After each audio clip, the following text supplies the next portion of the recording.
Under the arc of every lunar year, nearly 2 billion believers abstain from food, drink, and marital intimacy from the first light of dawn until the sun dissolves into the horizon. Their days narrow, their nights lengthen, their recitation increases, their charity multiplies, and their foreheads meet the earth more often than usual. Yet when the crescent of Shawwal appears, a strange familiarity returns with it. Within days, the same tempers resurface, the same distractions reclaim attention, and the same compromises quietly resume their place. A towering mystic once observed this cycle with piercing clarity and posed a question that unsettled complacent hearts. How can 30 days of intensified devotion conclude with so little interior alteration?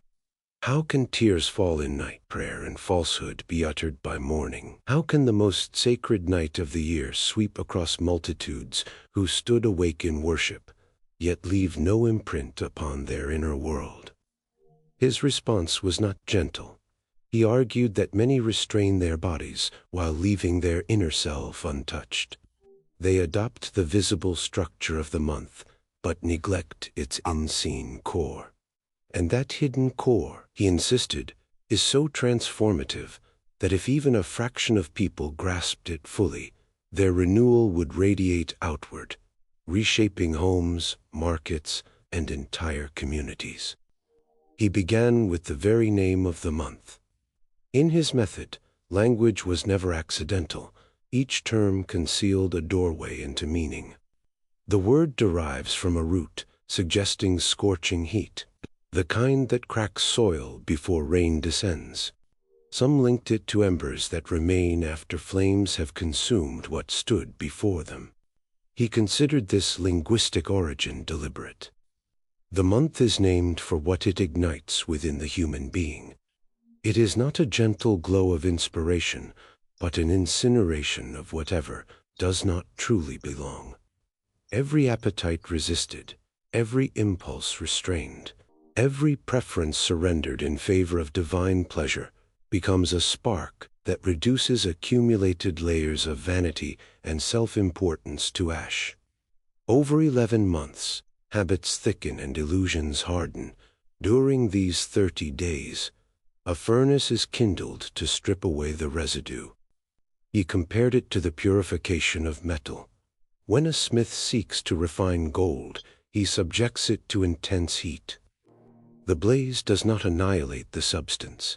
It separates it from alloy and impurity. What emerges is the same element, yet clearer, stronger, nearer to its original integrity. In this sense, the month functions as a celestial kill in which the human soul is placed annually, not to be destroyed, but to be clarified. He then asked what precisely undergoes this combustion. First, the illusion of autonomy, the quiet assumption that one's success is self-generated, that sustenance arises from personal effort alone, that life belongs entirely to the individual. Hunger dismantles that myth hour by hour. When the body clamors and nourishment is withheld, dependency becomes undeniable. You discover that existence is maintained by forces beyond your command. You possess intention, yet even that intention is sustained by a reality greater than you. Second, habitual heedlessness begins to fracture. Pre-dawn meals interrupt sleep. Sunset meals reorder routine. Extended night prayers rearrange the rhythm of evenings. The disruption is intentional. Automatic patterns lose their dominance, and awareness seeps into spaces once governed by repetition. Third, substitute attachments are exposed. Whatever previously occupied the emptiness meant only for the divine, whether constant entertainment, social chatter, or sensory indulgence, is temporarily removed. What surfaces in their absence is revealing. Restlessness, anxiety, boredom, agitation. Those emotions were always present, merely concealed beneath stimulation. Their exposure is diagnostic, not punitive. He delved deeper into the act of abstention itself. Nourishment is not solely biological. It continually reinforces the sense of self as an entity that must be satisfied. Hunger signals existence. Eating confirms continuation. Each meal affirms identity through fulfillment of need. Fasting interrupts that affirmation. The space between desire and gratification becomes a laboratory of transcendence. In that interval, you demonstrate to yourself that you are not reducible to appetite. There exists within you a dimension that can override instinct. A sacred narration reports that all actions of the human being are for themselves except fasting, which belongs uniquely to the Lord, who promises its recompense. He contemplated this distinction at length. Other acts involve motion, speech, expenditure, or travel. Fasting is characterized by restraint, by deliberate non-performance. It is subtraction rather than addition. In that subtraction, self-assertion loosens its grip, and an interior vacancy emerges. He described it as a sanctified emptiness into which divine nearness flows, like water filling a vessel once emptied of air. Hunger, therefore, is not an inconvenience to be endured, but a revelation to be observed. Each pang is the ego insisting upon its primacy. Each moment of refusal is an exercise in witnessing rather than obeying that insistence. You cultivate the ability to observe desire without capitulating to it. This witnessing is a profound remembrance, not uttered only with the tongue, but enacted within the fibers of the body. When abstention extends to intimacy during daylight, another layer of identification is loosened. These two drives anchor consciousness firmly in physicality. Their temporary suspension elevates awareness beyond exclusive bodily reference. The lawful nature of these pleasures is not negated, rather, their dominance is recalibrated. You discover that identity extends beyond consumption and reproduction. Such discovery is liberation at its inception. The most enigmatic night of the month received his particular attention. Common instruction emphasizes seeking it during the final odd nights, multiplying supplication, hoping for reward equivalent to decades of worship. He interpreted its name through the lens of precision and measure. It signifies exact apportionment, the meticulous distribution of decrees. On that net, destinies designated from eternity are conveyed into the sphere of lived reality through angelic agency. He likened it to a pouring from higher to lower vessels. Portions of mercy, sustenance, trial, guidance, and healing descend into the fabric of human circumstance. Yet reception depends upon capacity. The heart functions as a container whose breadth determines how much it can hold. Constriction through arrogance and distraction limits intake. Expansion through sustained discipline enlarges it. Thus, the entire month serves to widen that interior vessel so that when the night arrives, reception is abundant rather than meager. He advanced a nuanced perspective. Though the night is singular in essence, its experiential realization may differ among individuals. Cosmic timing intersects with personal readiness. Two worshippers may stand shoulder to shoulder. One tastes the night's depth, while the other perceives only fatigue. Readiness governs encounter. Therefore, rather than filling those hours with endless requests, he advised cultivating receptivity, silence, surrender, attentive presence. The descent described in Scripture is not merely symbolic, it indicates transmission.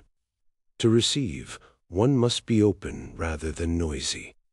He also reflected upon the correlation between the month and revelation.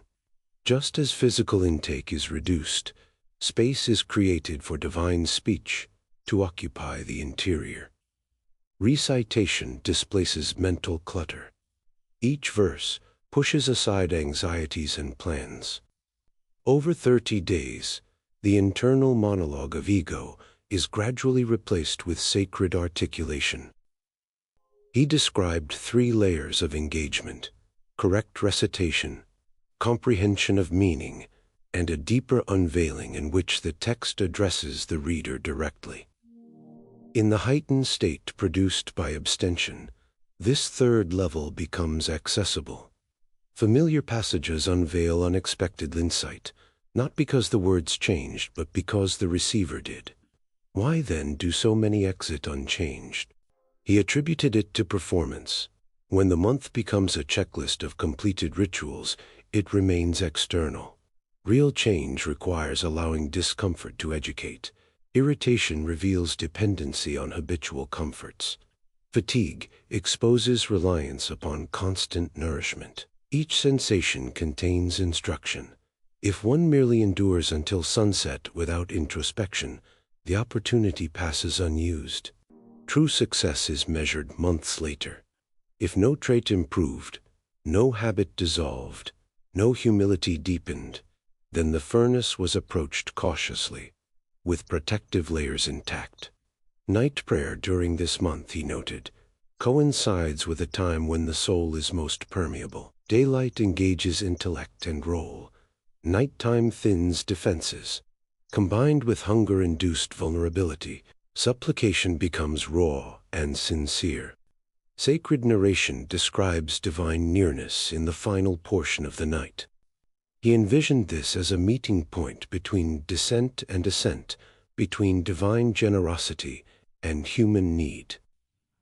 Understanding these realities transforms practice. Fasting becomes less about pride and more about emptiness.